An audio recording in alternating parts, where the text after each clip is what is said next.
ձեզ պարոն Հովկյան, շնորհակալ եմ, որ եկաք տաղավարայս եթերին, մի քանի թեմաների հետ կապված ներկայացնեք նաև ձեր գնահատականը։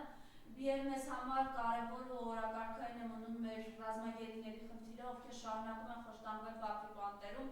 Հայաստանի իշխանությունները ըստ էության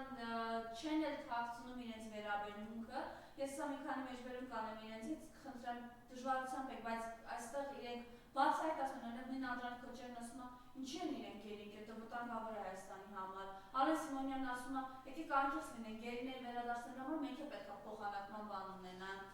Ինչի չունենք, այստեղ հարց է առաջանում։ Ես կխնդրեմ գերիների երեք էլ Ռուբեն Վարդանյանի դատավարությունից էլի կադրեր տարածվեցին, սարսափելի է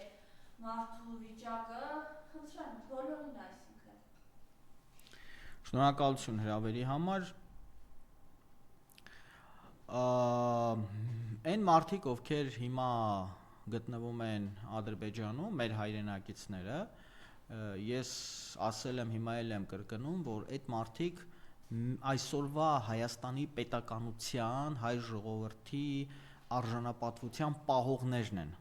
Այսինքն ինչ է նշանակում արժանապատվության պահողները։ Եթե նկատել եք մարդիկ, ոչ բոլորը իհարկե, բայց մարդիկ, ինչպես Ռուբեն Վարդանյանը, ինչպես Դավիթ Մանուկյանը, ինչպես Իշխանյանը, ինչպես Լևոն Մնացականյանը եւ Դավիթ Բաբայանը, Բակո Սահակյանը, Արկադի Ղուկասյանը, բայց ոչ Արայիկ Հարությունյանը, մարդիկ, որոնք շատ հստակ կանգնում եւ հայտարարում են, այո, պայքարել ենք Արցախի անկախության եւ ինքնիշխանության համար եւ լավ են կարել։ Չեն խեղճանում։ Դավիթ Մանուկյանն ասում է, այո, ես կռվել եմ ու ճիշտ եմ արել։ Լևոն Մնացականյանն ասում է, այո, ես կռվել եմ, ես հրամանատար եմ եղել ու ճիշտ եմ արել։ Որտեղ էլ որ չեմ կռվել, եթե պետք լիներ կկռվեի, այո։ Վստահ եմ նաև ասած կլինի, որ առաջիկայում եւս կկռվեմ կամ գուցե կոչ է արել, որպեսզի հայ ժողովուրդը շարունակի կռվել, բայց ասենք ադրբեջանցիներին բնականաբար դա ձեռնտու չի, որպեսզի իրենք հայտարարեին։ Այս է արժանապատվությունը, հավաքական արժանապատվությունը, ազգային արժանապատվությունը, որովհետև դու այո պատերազմում կարող ես պարտվել, քեզ կարող են դավաճանել քո իշխանությունները, դու կարող ես չունենալ այնքան ուժ, որպեսզի կարողանաս դիմադրել թշնամուն, դա պատմության ընթացք է։ Աշխարհում չկա մի պետություն, որը միշտ հաղթանակ տարած լինի, չկա այդպիսի բան։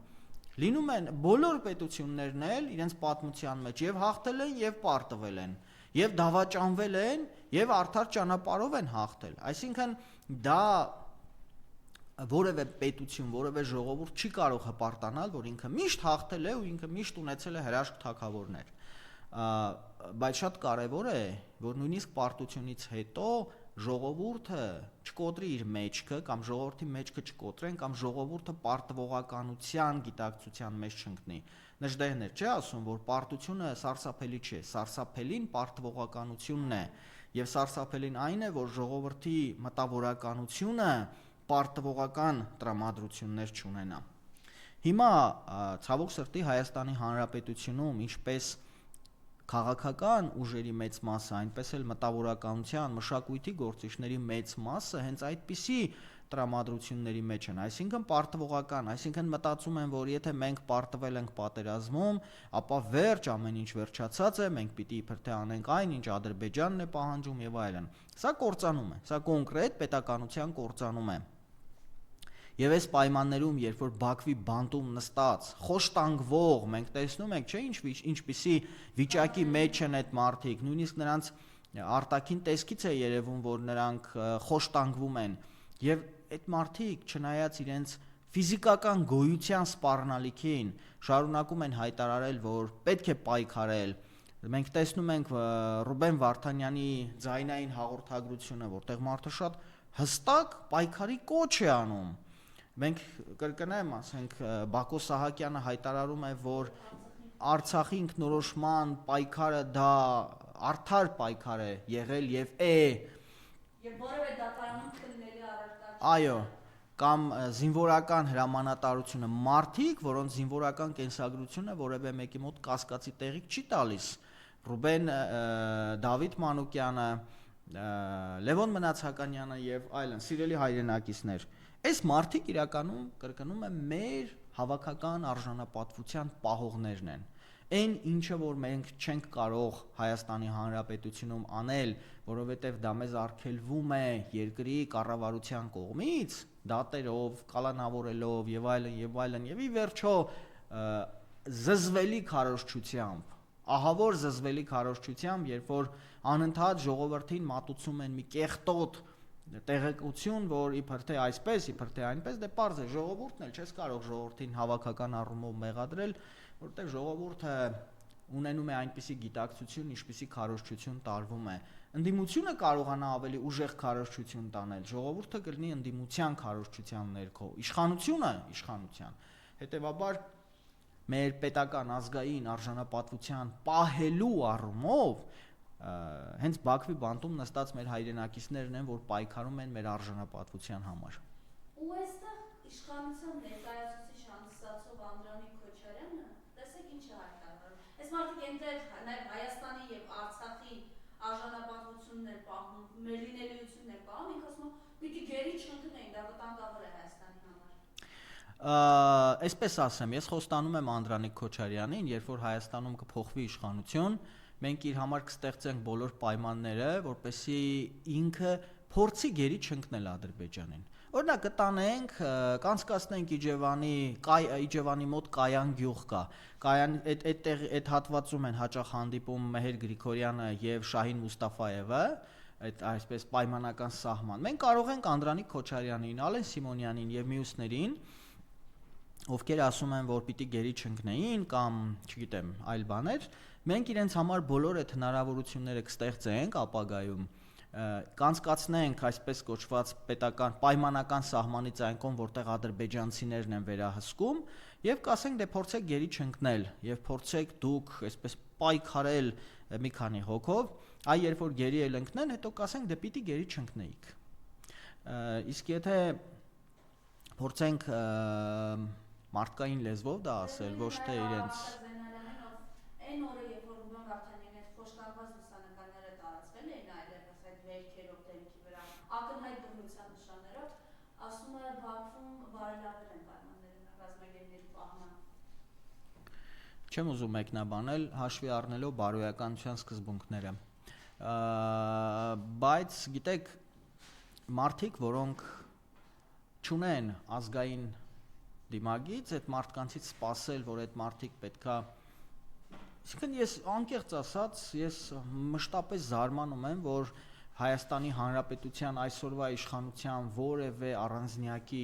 որևէ պաշտոնյայի վարքագծի առումով ինչ-որ զարմանում են մեր հայրենակիցները, զարմանում են լրագրող գործընկերները, զարմանում են ընդհանրապես, մարդիկ զարմանում են, կարծեմ Պարուս Սևակն է ասում, չէ, որ ես զարմանում եմ, երբ որ դուք զարմանում եք։ Ինչ կա զարմանալու, թե Անդրանիկ Քոչարյանը կամ Ալեն Սիմոնյանը կամ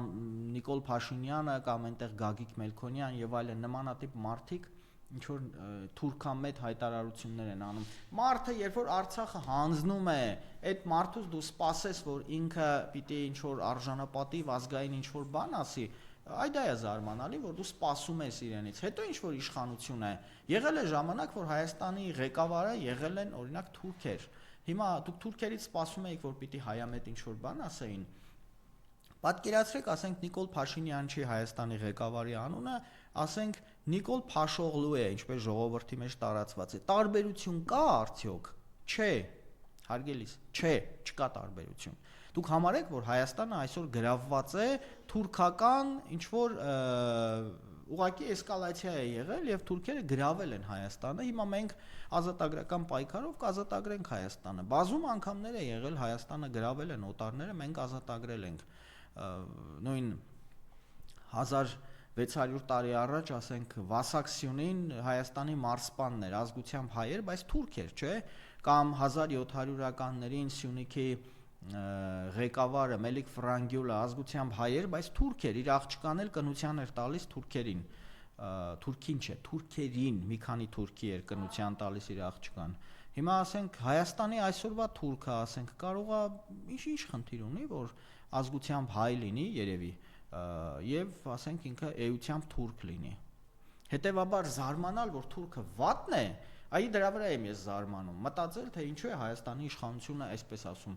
Ես կզարմանայի, եթե այլ բան ասեր։ Ես կզարմանայի, եթե ասենք Անդրանիկ Քոչարյանը, որի անվան հետ է կապվում դեռևս 90-ականների սկզբին 88 թվականի երկրաշարժից հետո, երբ որ եկած օգնությունները ինքը տակովն է արել, այդպիսի տեղեկատվություն կա համացանցում, նույնիսկ մարդիկ այն ժամանակ էին բողոքում, ոչ թե հիմա։ Ես կզարմանայի, որ այդ մարդը օրինակ ազգային ինչ-որ մի բան խոսեր։ Ես կզարմանայի, ասենք Ալեն Սիմոնյանը ինչ-որ մի ազգային բան խոսեր։ Ինչի համար զարմանալ։ Հաջևը այլևս ասում է, որ Հայաստանը պետք է իրենց հանձնի այսպես կոչված ռազմական հանցագործների, դա պարզ է, չէ, այլևս ու մասին է խոսքը, իրեն շուտով նաև պահանջել են մարդկանց, ովքեր մեկ անգամ ոտք են։ Իսկ կներեք ում մասին է խոսքը։ Չէ, այսքան Արցախի ազատագրման համար կրեվ տված մարդկանց։ Այդ մարդիկ ռազմական հանցագործ են։ Ալիևն է։ Դե Ալիևը գլուխը պատին է տվել։ Չէ, իրենց դե շակերտներն են ռազմական հանցագործը բնականաբար, բայց խոսքը գնում է Արցախի ազատագրման համար կրեվ տված մարդկանց մասին, ովքեր պայքարել են ազատագրել են Արցախը։ Ես ընդհանրապես այնպես է ստացվում, որ ես ձեր եթերներում երբեմն անեկդոտներ եմ պատմում, բայց միայն ձեր եթերներում է այդպես ստացվում, չգիտեմ, երևի ձեզնից է։ Նկատի ունեմ, այնպիսի հարցեր եք տալիս, որ ինձ ստիպում եք այսպես քաղաքական հումորներ անել։ Իհարկե, կփորձեմ հնարավորինս էթիկայի սահմաններում պատասխանել ադրբեջանցիներին։ Այո, կփորձեմ էթիկայի սահմաններում պատասխանել ադրբեջանցիներին, Ալիևին, Հաջիևին, հա, որը իդեպ Արցախի հանձնման նախապատրաստական գործողությունների ժամանակ եղել է հիմնական բանակցողը Հայաստանի դավաճանների հետ Կիևի Իրպեն այգու հայտնի առանձնատանը։ Ասում է, անեկդոտն եմ պատմում։ Արցախում դասի ժամանակ դպրոցում ուսուցչուհին ասում է, ախոխեք, անգլիացի գիտնական Դարվինը ասալ է, որ մարդը առաջացալ է կապիկից։ Մի երեխա ձեռը բարձրացնում։ Ընկեր դասատու, անգլիացիներն էլ են առաջացալ կապիկից, ասում է, այո, մեկ ուրիշն է ձեռք բարձրացնում, ասում է, ընկեր դասատու, թուրքն էլ է առաջացալ կապիկից, ասում է, բա հենց թուրքն է առաջացալ կապիկից, թուրքը։ Այն մյուսը հարց է տալիս, ասում է, ընկեր դասատու, Ղարաբաղցին էլ է առաջացալ կապիկից, դասատուն ասում է, ինչ վերաբերում է Ղարաբաղցոնց, անգլիացի մեծ գիտնական Դարվինը քաքա կերալ։ Կներեք իհարկե, հիմա ինչ վերաբերում է Արցախյան ազատագրմանը, Ալիև լինի, Հիկմետ Հաջիև լինի, թե ինչ, այդ համապատասխան ապրանքից են կերել։ Հիմա պատկերացնում եք, չէ, որ դնի պահանջի Նիկոլ Փաշինյանն ասել է չէ հանձնողը, չէ։ Ասենք ինչ եք պատկերացնում, օրինակ վերցնենք ովքեր են մեր ազատագրական պայքարի քաղաքական գործիչներին մի կողմ թողնենք, որովհետև միայն քաղաքական գործիչները չեն, ասենք եթե նկատի ունեք, ակնարկում եք օրինակ Ռոբերտ Քոչարյան, Սերժ Սարգսյան եւ այլն, իրենցից բացի նաեւ կան այնպիսի մարդիկ, ովքեր կանգնած են հիմքերում Արցախի ազատագրման։ Ասենք օրինակ Արկադի Կարապետյան, Ագոն, հա, հայտնի եւ բազմաթիվ այլ մարդիկ, ես տասնյակ մարդիկ եմ ճանաչում, մարդկանց եմ ճանաչում, ովքեր հենց ազատագրական պայքարի հիմքերում են կանգնած։ Այս մարդկանց ինչպես պիտի, այսինքն հայ ժողովրդին ամբողջությամբ պիտի հանձնի, ժողովուրդ հավատացնում եմ ձեզ։ Նախ, եթե գանք Ռոբերտ Քոչարյան, Սերժ Սարգսյան, ես հասկանում եմ, որ ամբողջ այս ակնարկները իրենց ուղղությամբ են գնում։ Ոչ Ալիևը, ոչ Նիկոլ Փաշինյանը չունեն են քաղաքական կշիռը, չունեն են կապերը, որ կարողանան այս մարդկանց, հիմա ստացվում է ոնց որ ես իրենց օգտին եմ ինչ-որ բան խոսում, բայց ես իրականությունն եմ ասում, ես թող իրենց կողմնակիցները, իրենց ներկայացուցիչները, հա, Քոչարյանի, Սերժ Սարգսյանի հրավիրեք, առաջարկում, թող իրեն գան խոսեն։ Բայց մենք բոլորս այլևս իրախում ենք բոլորը ովքեր Չէ, եկեք գիտեք ինչ անենք, մի Ես նոր անեկդոտ պատմեցի, պահանջ են դնում։ Դե լավ, ուրեմն, հիմա տեսեք։ Կներեք ինձ համար էլ եմ պահանջ դրել։ Ես էլ եմ գտնվում Ադրբեջանի, այսպես ասած, ցուցակում եւ 2022 թվականին հունվարի 4-ին, երբ ես պիտի մտնեի Արցախ, հունվարի 4-ին ուրեմն Աղավնոյի հայտնի կամրջի մոտ ռուս խաղաղապահները ինձ կանգնեցրին եւ թույլ չէին տալիս մտնել Արցախ, նշելով, որ իմ մուտքը Արցախ արգելված է եւ որպես պատճառ նշում էին, որ Ադրբեջանի կառավարությունը անուններ է տվել, որոնք սպառնալիք են Ադրբեջանի համար, որոնց մեջ նաեւ իմ անունը, նշել էին, որ իբր թե ես Ադրբեջանի կողմից հետախուզման մեջ եմ Արցախի ազատագրական պայքարին, իսկ պաշտպանական 20 թվականին մասնակցելու համար եւ Ադրբեջանի դեմ այսպես կոչված թշնամական հայտարարություններ տարածելու համար եւ ավելին ասեմ, Արցախի այն ժամանակվա ազգային անվտանգության ծառայությունը, ինչ որ Հակոբյանյան ազգանունով պետի գլխավորությամբ, այդ առումով համագործակցել է Հայաստանի Հանրապետության կառավարության հետ եւ տվել է համաձայնություն, որ ինձ եւ իմ գաղափարակից մի շարք այլ մարդկանց, գիտեմ կոնկրետ երկուսին գիտեմ, որոնց եւս արգելված էր Աբրահամ Գասպարյանը եւ Տիգրան Նալչաջյանը, իրենց հաստատ գիտեմ։ Այլ մարդիկ էլ կան, Սոֆյան Հովսեփյան գիտեմ, որ խնդիր կար ժամանակին։ Ինչ արգելված էր Արցախ մուտք գործել։ Իհարկե ես այդ ժամանակ զանգահարեցի Արցախի կառավարության ներկայացուցիչներին, իրենք բավական ջանքեր գործադրեցին եւ ռուսները այդ թուղթը պատրեցին, ասելով, որ գիտեք, դա մեր խնդիրը չի, դա ձեր կառավարության խնդիրն է, Արցախի կառավարության խնդիրն է եւ ուզում եմ ասել, որ ես իհարկե հաղթահարեցի այդ խոչընդոտը, բայց Ադրբեջանը թե ինչ կպահանջի, շատ բան կարող է պահանջել։ Հիշենք Ղարաբաղցիների անեկդոտը։ Բայց դա ինչպես կիրականացվի, ես ձեզ վստահեցնում եմ, չի իրականացվի։ Մինչև 2026 թվականի հունիս ամիսը։ Եթե հանկարծ Աստված մի արասցե 2026 թվականի հունիսին Հայաստանում Նիկոլ Փաշինյանը պահպանի իշխանությունը, այդ ժամանակ, սիրելի Մարիամ, դուք էլ կլինեք Բաքվի բանտում, ես էլ կլինեմ եւ բոլոր ազգային գործիչները կլինեն Բաքվի բանտում կամ Երևանի բանտում, Երևանի խանության բանտում, որովհետեւ 26 թվականից հետո Նիկոլ Փաշինյանի պահպանության, վերարտադրության դեպքում Հայաստանի պետականությունը ոչ թե կասկածի տակ կդրվի, այլ կոչնչանա։ Այս փուլում տեսնում եք ինքը Գյումրիում էր, որտեղ ինքնատիրապետումը կորցրել էր, այդ ինչով է պայմանավորված ըստ։ Բայց ինքը առաջին անգամ չի ինքնատիրապետումը կորցնում, նա պարբերաբար այդ հիվանդությամբ տառապում է։ Իսկ քաղաքական առումով այդ նոպաները կապված են Գյումրիում եւ Փարաքարում ՔՊ-ի տապալման հետ, որովհետեւ մենք տեսնում ենք մի փաստ, որ հայ ժողովուրդը, Հայաստանի ժողովուրդը ոչ թե չի ընդունում, այլ ատում է Նիկոլ Փաշինյանին եւ նրա ոհմակին։ Դա չի նշանակում, որ Նիկոլ Փաշինյանը չունի կողմնակիցներ։ Այո, ունի կողմնակիցներ եւ դա բնական է, որ յուրաքանչյուր քաղաքական ուժ կարող է ունենալ եւ կունենա կողմնակիցներ, առավել եւս երբ որ իշխանություն է։ Պարզ է, որ Հայաստանում հենց այս պայդրությամբ, եթե առանց խախտումների ուղղակի սովորական ընտրություն լինի, Նիկոլ Փաշինյանը ոնց չլինի մի 100,000 ձայն կհավաքի։ Եվ դա կապված է նրա հետ, որ կամ վարչական, այսինքն մեկի քերու Եզան գյուղի ինչ որ բարեկամն է աշխատում, պաշտոնյա է եւ այլն, ոստիկաններ, չգիտեմ, մենակ 30,000 ոստիկան կա, ում պիտի ընտրեն ոստիկանները։ Քննիչներ, դատախազներ եւ այլն, գումարած դրան կան մարդիկ, որոնք պատկերացում չունեն հայրենիքից որպես այդպեսին։ Բայց Նիկոլ Փաշինյանը հիմա նաեւ ամեն ինչ շատ լավ է հասկանում, որ ընդհանուր ինքը մերժված է ժողովրդի կողմից։ Հիշում եք Ֆրանսիայում Յակոբինյանները, երբ որ իշխանության եկան, իրենք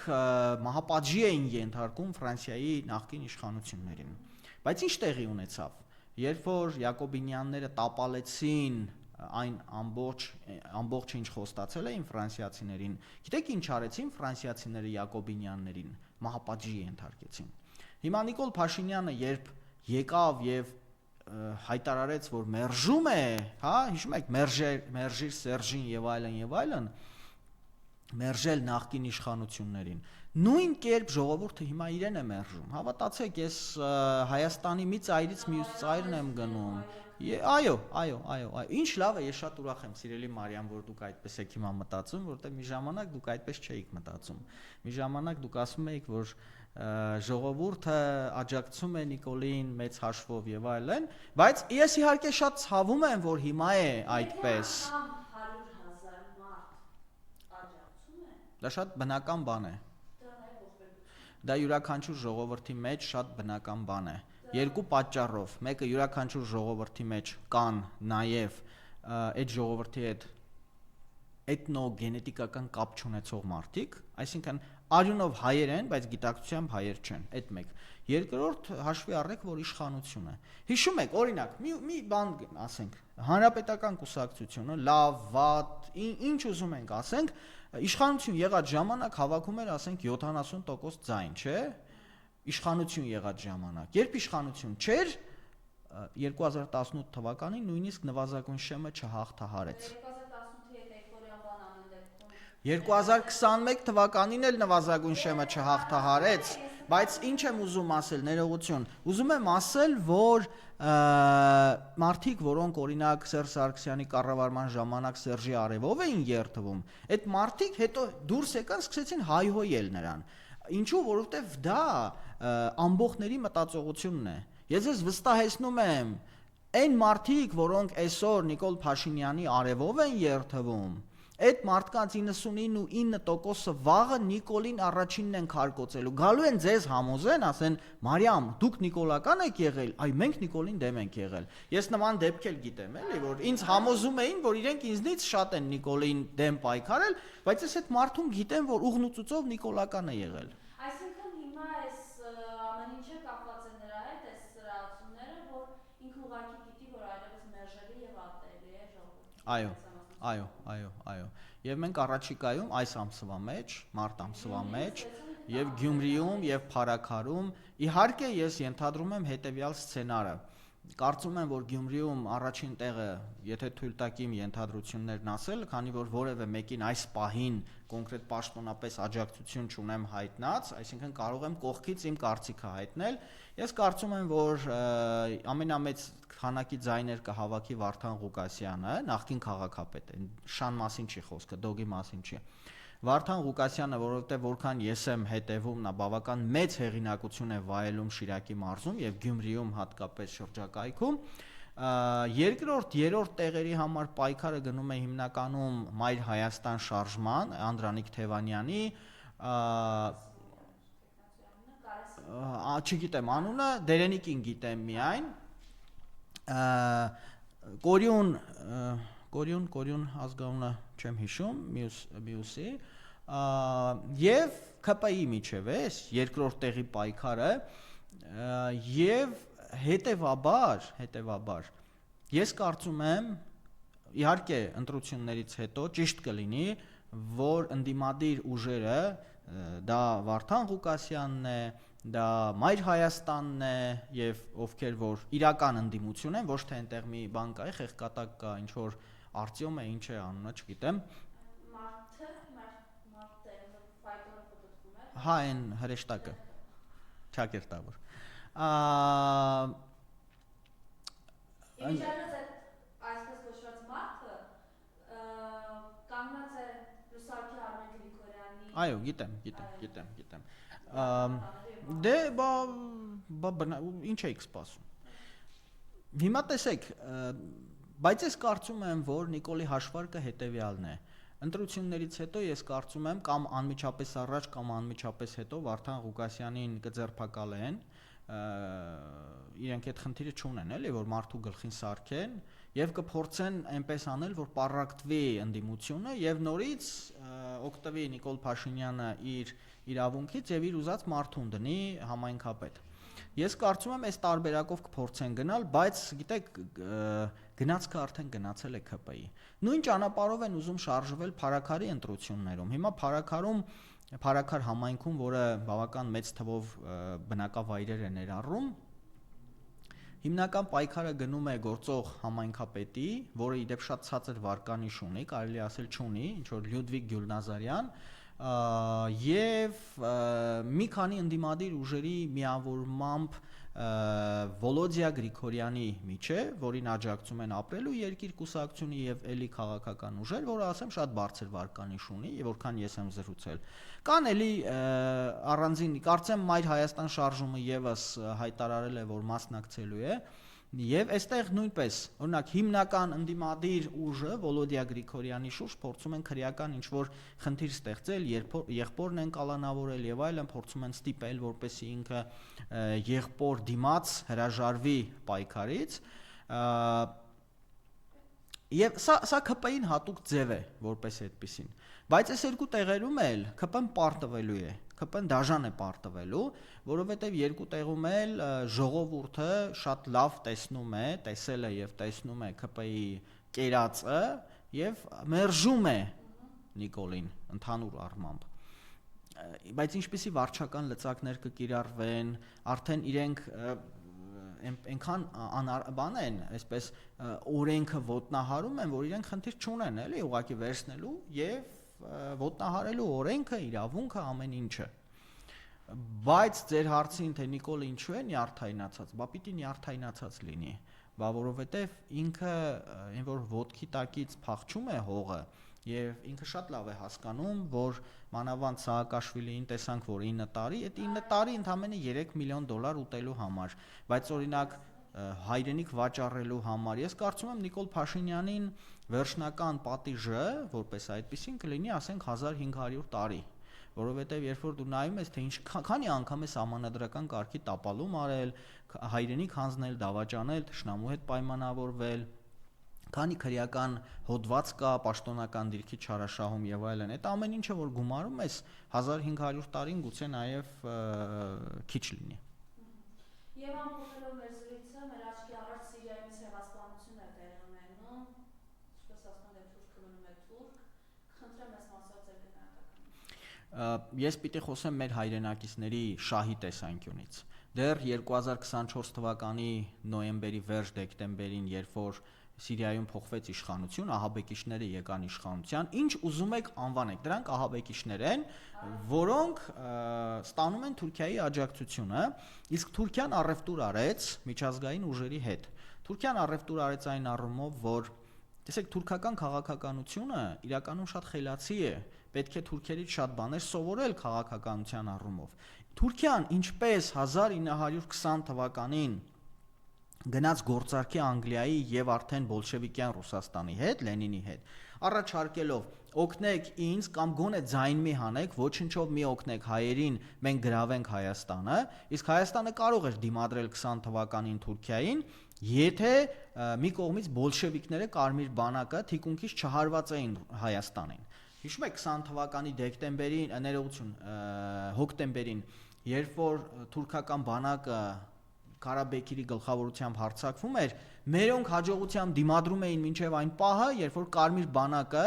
արդեն ժամանակակից Ադրբեջանի կողմից սկսեց հարձակվել Հայաստանի վրա։ Այսինքն մի փոքրիկ երկիր, որը հալածված է, որը Սովի ճիրաններում է, տնտեսական աղքատության մեջ է, կռվում է երկու խոշոր պետությունների դեմ։ Մի կողմից սովետական ցարական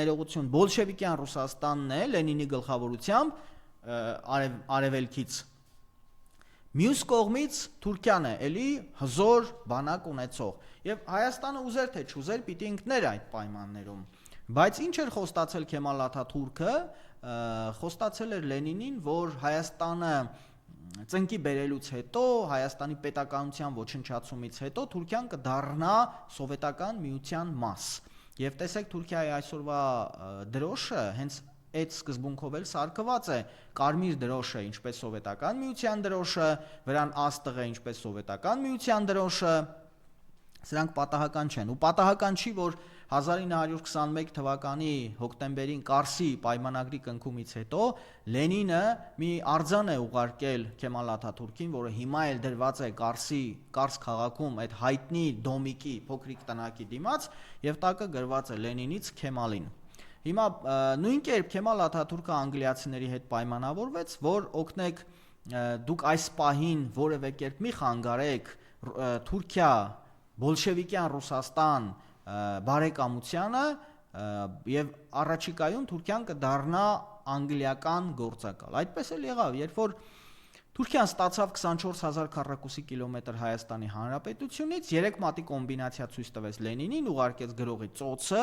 եւ դարձավ արևմտյան բլոկի մաս, հետագայում նաեւ ՆԱՏՕ-ի անդամ։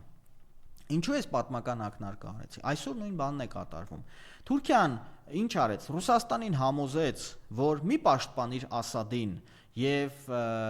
ես չեմ պաշտպանի Ուկրաինային, եւ հիշում եք, որ մի քանի ամիս շարունակ Թուրքիան դադարեցրեց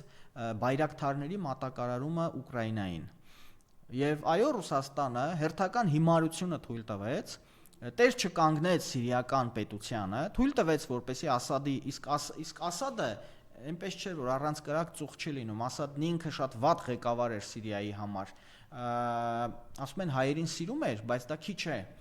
ինքը սիրիական պետության թույլ ղեկավար էր, որ այդքան տարիներ պահպանում էր արտաքին ուժերի աջակցությամբ, Իրանի, Ռուսաստանի եւ այլն։ Ռուսաստանը